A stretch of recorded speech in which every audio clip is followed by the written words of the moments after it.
Hello viewers, আসসালামু আলাইকুম। আশা করি সবাই ভালো আছেন। আপনাদের দোয়া আল্লাহর রহমতে আমি একটা ভালো আছি।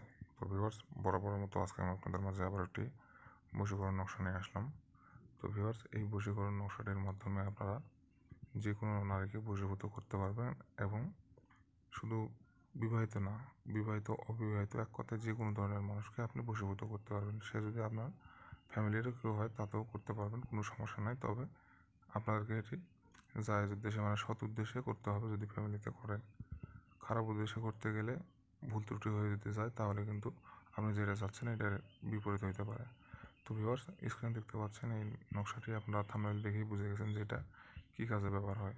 আপনার প্রেমিকার সাথে যদি ব্রেকআপ হয়ে যায় বা আপনার আশেপাশের মনে করেন যে কথার কথা আপনার পাশের বাসাতে একটা মেয়ে আছে, তার খুব পছন্দ আপনার তাকে।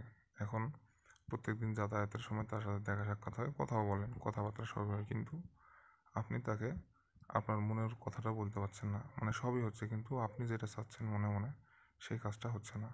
আপনি মুখ ফুটে তাকে বলতে পারছেন না যে আপনি তার সাথে অন্যরকম সম্পর্কে জড়াতে চান। তো ভিউয়ার্স, আপনারা ভিডিওটি প্রথম থেকে শেষ পর্যন্ত দেখতে থাকুন। কীভাবে এই মন্ত্রণালয়টার নকশা, কীভাবে এই নকশাটি ব্যবহার করে আপনারা আপনার কাঙ্ক্ষিত ব্যক্তিটিকে আপনার বাধ্যগত করবেন বা আপনার বশীভূত করবেন। সে হোক আপনার প্রেমিকা বা যদি বিবাহিত নারী হয় তাতেও কোনো সমস্যা নেই। আপনি তাকেও ব্যবহার করতে পারবেন এই নকশাটির মাধ্যমে। তো এই নকশাটিকে ব্যবহার করে আপনারা কীভাবে কাজটি করবেন আমি আপনাদেরকে ভিডিওর মধ্যে বলে দেব।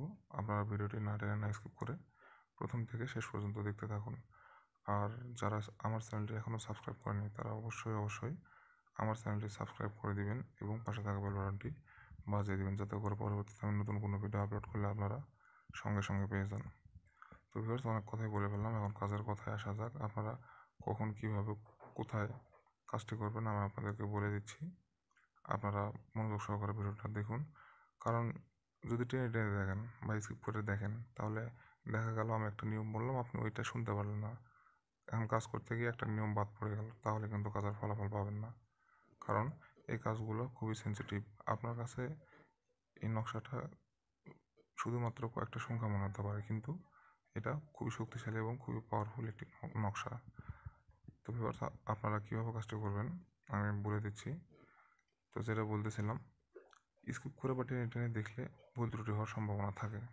এখন এইসব কাজ খুব সেন্সিটিভ, অত্যন্ত বিশ্বাসের সাথে একমনস্ক হয়ে কাজগুলো করতে হয়। বিন্দু পরিমাণ ভুল ত্রুটি হলে কিন্তু কাজের ফলাফল পাবেন না। এক কথায় চুল পরিমাণ যদি ভুল হয় তাহলে আপনি এই একবার কেন 1000 বার করলেও আপনি কাজের ফলাফল পাবেন না। তো সেই জন্যই বলতেছি, সময় যেহেতু নষ্ট করতেছেন, মনোযোগ সহকারে আমি কি বলতেছি শোনেন, সেভাবে ব্যবহার করেন, ইনশাল্লাহ কাজের ফলাফল পেয়ে যাবেন। তো ভিউয়ার্স, আপনারা শনিবার অথবা মঙ্গলবার এই দুইটা দিনের মধ্যে যে কোনো একটা দিন বেছে নেবেন। নেওয়ার পরে এই নকশাটি অঙ্কন করবেন আসরের পর আর মাগরিবের আগে।